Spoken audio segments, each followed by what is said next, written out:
उत्तर प्रदेश के बाद अगर इस देश में कोई ऐसा स्टेट है जो देश की राजनीतिक दिशा बदलती हो तो वो महाराष्ट्र है। और महाराष्ट्र में विधानसभा के चुनाव की सरगर्मी तेज है। तमाम पार्टियों के नेता अपने अपने दाव चल रहे हैं और एक दूसरे को सहमत देने की कोशिश में बयानबाजी पे जमकर अपना पसीना बहा रहे हैं। लेकिन हम आज चर्चा बयानबाजी पर नहीं करेंगे। हम आज चर्चा करेंगे कि किस तरह से किसी किसी खास बड़े नेता को उनके ही क्षेत्र में फंसाने की कोशिश चल रही है, या यूं कहे कि उन्हें दूसरे जगह ध्यान नहीं देना पड़े या ध्यान नहीं देने की स्थिति पैदा की जाए, इसके लिए उनको अपने ही क्षेत्र में फंसाने की कोशिश की जा रही है। बारामती सीट पे चलते हैं। लोकसभा चुनाव में बारामती सीट पर भी आपने दिलचस्प मुकाबला देखा होगा। वहां अजित पवार की पत्नी सुनेत्रा पवार, जो शरद पवार की बेटी है, सुप्रिया सुले के खिलाफ चुनावी मैदान में थी। यह एक आश्चर्यजनक फैसला था, क्योंकि परिवार में पहली बार ऐसा विवाद सामने आया था जब दो महिला एक दूसरे के सामने चुनावी मैदान में खड़ी थी। और इसका परिणाम आप सभी को मालूम है। सुप्रिया सुले आसानी से जीत गई और सुनेत्रा पवार को हाथ का सामना करना पड़ा।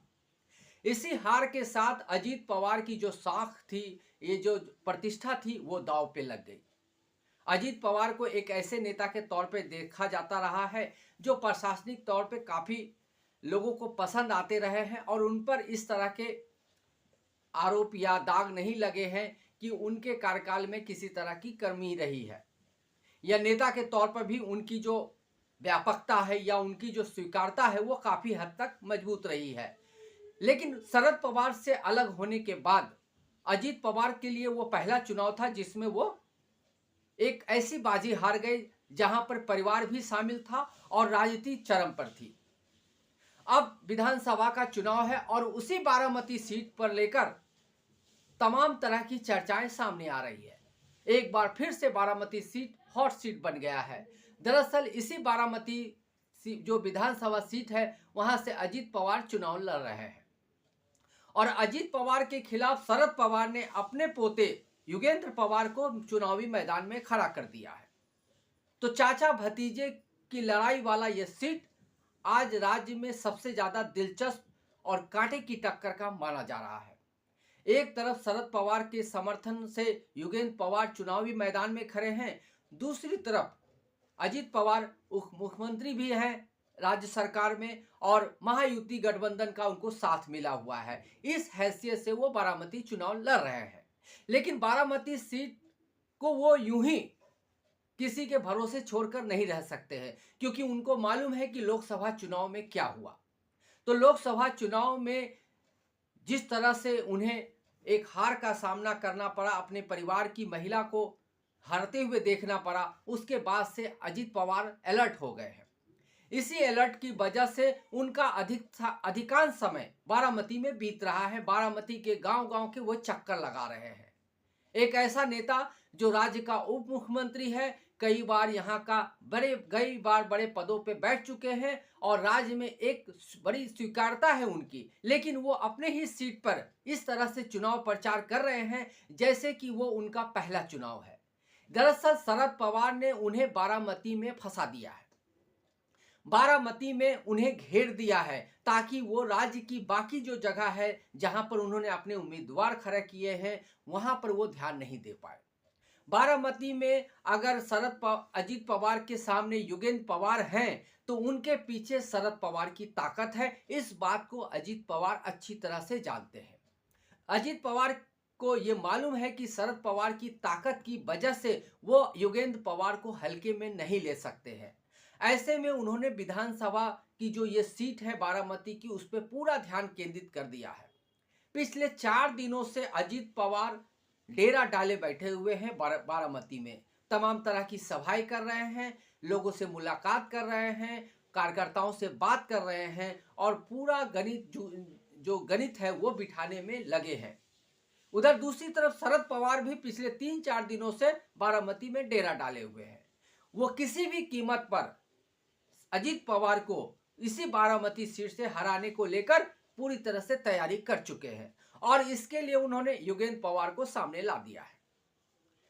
तो सवाल यह है कि आखिर योगेंद्र पवार के सामने अजीत पवार अपने आप को कमजोर क्यों महसूस कर रहे हैं। क्यों वो बारामती सीट पर, जहां पर उन्होंने तमाम तरह के विकास काम किए हैं जो वो दावा करते रहे हैं, ऐसी सीट पर उनको गांव-गांव जाकर चक्कर लगाने की जरूरत क्यों पड़ रही है। आखिर वो क्यों डरे हुए हैं। तो इस डर के पीछे की वजह है शरद पवार।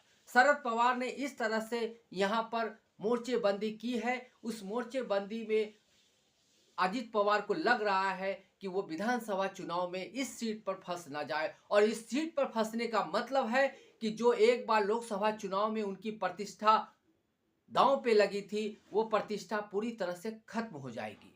उसके बाद उनके राजनीतिक कैरियर पर भी सवाल उठ जाएगा। यही वजह है कि अजीत पवार ने बारामती सीट पर अपनी पूरी ताकत झोंक दी है।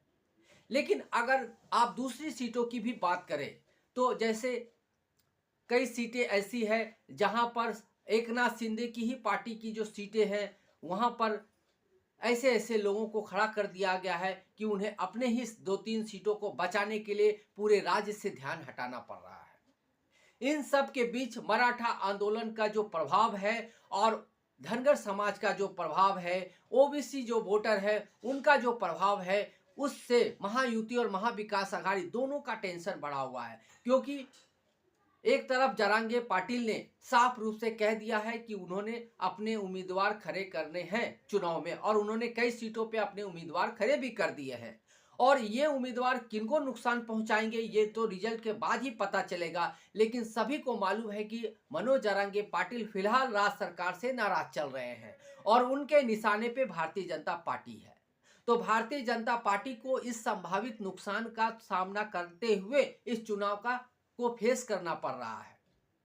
वहीं दूसरी तरफ शिंदे गुट जो है अजीत पवार के साथ मिलकर बीजेपी के साथ दूरी बनाकर चल रही है। आपको पहले भी मैंने बताया था कि अजीत पवार दो राहे पे खड़े हैं। वो सिर्फ चुनाव का इंतजार कर रहे हैं। अगर चुनाव में उन्होंने ठीक ठाक परफॉर्मेंस किया तो भी वो शरद पवार गुट में जाएंगे। अगर चुनाव में खराब हुआ परिणाम तो वो शरद पवार गुट में जाएंगे ही जाएंगे। दूसरी तरफ जो एकनाथ शिंदे हैं, उनकी भारतीय जनता पार्टी के साथ दूरी बढ़ती जा रही है। पहले तो उनको मनमाफिक सीटें नहीं मिली, उनको 70 से 80 सीटों में सिमटा दिया गया। इसका मतलब यह है कि अगर वो तमाम तरह की सीटें 80% सीटें भी जीत लेते हैं तो भी सीएम पद की दावेदारी नहीं कर सकते हैं। अब चूंकि जो दादर माहिम की सीट है, वहां से राज ठाकरे के बेटे अमित ठाकरे चुनाव लड़ना चाहते हैं। इस सीट से एकनाथ शिंदे की पार्टी के सदा सरवनकर चुनावी मैदान में थे, अभी भी हैं, लेकिन उनको पहले एकनाथ शिंदे और देवेंद्र फडणवीस ने मनाकर इस सीट को छोड़ने के लिए कहा, और कहा कि भाई ये सीट इसलिए छोड़ दी जाए ताकि अमित ठाकरे जो है ये आसानी से इस चुनाव को जीत सके, क्योंकि राज ठाकरे ने भारतीय जनता पार्टी का काफी सपोर्ट किया है। लेकिन सवाल यह उठा कि जब राज ठाकरे ने भारतीय जनता पार्टी का सपोर्ट किया है तो भारतीय जनता पार्टी कोई सेफ सीट से अमित ठाकरे को क्यों नहीं चुनाव लड़ा रही है। क्यों वो एकनाथ शिंदे के विधायक को बलि देने के लिए उन्हें प्रोत्साहित कर रहे हैं या उन पर प्रेशर डाल रहे हैं। पहले तो एकनाथ शिंदे भी इसके लिए राजी थे और उन्होंने सदा को इसके लिए मना भी लिया था, लेकिन बाद में वो भी पलट गए हैं। अब उन्होंने एबी फॉर्म भी थमा दिया है सदा सरवनकर को कि वो चुनाव लड़े। इसका मतलब साफ है कि माहिम दादर की जो सीट है वहां पर अमित ठाकरे और दूसरी तरफ सदा सरवनकर जो एकनाथ शिंदे की पार्टी की तरफ से और भी कई लोग हैं, जैसे उद्धव ठाकरे ने अपने महेश सावंत को चुनाव में उतारा है। तो इस सीट पर त्रिकोणीय मुकाबला आपको देखने को मिलेगा, और इस त्रिकोणीय मुकाबले में राज ठाकरे के बेटे अमित ठाकरे की जीत होगी या नहीं ये तो परिणाम के बाद ही साफ होगा। लेकिन सदा सरवनकर पिछले 3 बार से वहां से विधायक है, ऐसे में अमित ठाकरे के लिए कितनी बड़ी चुनौती है इसे समझा जा सकता है। तो एक तरफ अब आप समझने की कोशिश कीजिए कि एक तरफ राज ठाकरे को दादर माहिम सीट में फंसा दिया गया है। उन्होंने भी इस राज्य में कई जगह पर अधिकांश सीटों पे चुनाव लड़ने की घोषणा की है, लेकिन जब से उन्होंने अपने बेटे के लिए दादर माहिम सीट फिक्स की है, तमाम जो राजनीति हो रही है उसकी वजह से दादर माहिम सीट में ही राज ठाकरे फंस कर रह गए हैं। उसी तरह से एकनाथ शिंदे और देवेंद्र फडणवीस भी कुछ चुनिंदा सीटों को लेकर फंस गए हैं और उनको वहीं पर भी घेर दिया गया है। ये सारी प्लानिंग के पीछे कौन है, ये समझना जरूरी है। राज्य में महायुति और महाविकास आघाड़ी के बीच इस बार का जो चुनाव है तमाम अलग चुनावों की तुलना में बेहद अलग है और इसमें इतनी प्रतिष्ठा जुड़ी है कि इस चुनाव को कोई भी राजनीतिक दल हल्के में नहीं लेना चाहता है, क्योंकि उन्हें मालूम है कि अगर महाराष्ट्र महाविकास आघाड़ी के हाथ से निकल गया तो नरेंद्र मोदी एक बार फिर से पहले की तरह मजबूत हो जाएंगे। फिलहाल वो केंद्र में गठबंधन की सरकार चला रहे हैं, नीतीश कुमार और चंद्रबाबू नायडू के सहारे उनकी सरकार चल रही है। लेकिन जिस तरह के परिणाम हरियाणा में आए उसके बाद अगर महाराष्ट्र में भी वही परिणाम दोहराया जाता है तो एक बार फिर से नरेंद्र मोदी मजबूत स्थिति में होंगे और ये विपक्ष को मंजूर नहीं है, क्योंकि विपक्ष किसी भी कीमत पर नरेंद्र मोदी को सत्ता से बाहर करने के लिए तमाम तरह के रास्ते अपना रही है। इसमें समय लगेगा लेकिन महाराष्ट्र को वो अपने हाथ से जाने नहीं देना चाह रहे हैं। यही वजह है कि सीट बंटवारे में भी तमाम दलों ने इस बात का ध्यान रखा है कि उनकी जो निजी हित है वो सामने ना आए, वो कुल मिलाकर इस तरह से चुनाव लड़े कि जो बहुमत का आंकड़ा है उनके पास हो, ताकि वो महाराष्ट्र को अपने हाथ से ना जाने देना चाहे। दूसरी तरफ महायुति जो है इस बात को मानकर चल रही है कि उनके लिए महाराष्ट्र को जीतना बेहद जरूरी है, क्योंकि इससे पहले उत्तर प्रदेश में लोकसभा चुनाव में उन्हें काफी नुकसान का सामना करना पड़ा। अगर महाराष्ट्र में सत्ता हाथ से चली जाती है तो ये उनके लिए एक अलग तरह की स्थिति होगी और इसमें अगर सत्ता हाथ से जाती है तो एकनाथ शिंदे, देवेंद्र फडणवीस और अजित पवार, इन तीनों का जो भविष्य है दांव पे लग जाएगा। बारामती में सबसे ज्यादा दिलचस्प मामला इसलिए है क्योंकि अजित पवार जब से शरद पवार गुट से अलग हुए हैं, ये दूसरा मौका होगा जब वो शरद पवार के सामने खड़े हैं। अगर इस सीट पर भी उन्हें हार का सामना करना पड़ता है या बेहद कम मार्जिन से चुनाव जीतते हैं तो उनकी जो राजनीतिक प्रतिष्ठा है वो तो दांव पे लगेगी ही, उनका राजनीतिक करियर भी खतरे में पड़ सकता है। यही वजह है कि अजित पवार बारामती में अधिकांश समय दे रहे हैं, जबकि शरद पवार ने भी ऐसी मोर्चेबंदी की है कि अजित पवार इस सीट को छोड़कर पूरे राज्य का दौरा कर ही नहीं पाए और न ही ज्यादा ध्यान दे पाए। इससे ऐसा होगा कि अजित पवार एक सीट पर लेकर फंसे रह जाएंगे और बाकी जगह पर शरद पवार अपनी मोर्चेबंदी करके उनको नुकसान पहुंचा सकते हैं। अब दूसरी तरफ एक बात और जरूरी है कि इसी बीच नरेंद्र मोदी ने 8 दिन का महाराष्ट्र का दौरा तय किया है। यह दौरा 8 तारीख से शुरू होने वाला है। पुणे में 12 नवंबर को एक सभा होने वाली है। ये 8 दिन के दौरे में वो तमाम तरह की सभाएं करेंगे और जो बार प्रतिवार का दौर है वो एक बार फिर से शुरू होगा और देखने को मिलेगा। लेकिन क्या महाराष्ट्र में ऐसी स्थिति है कि नरेंद्र मोदी चुनावी प्रचार में आए और उसका लाभ मिल पाएगा?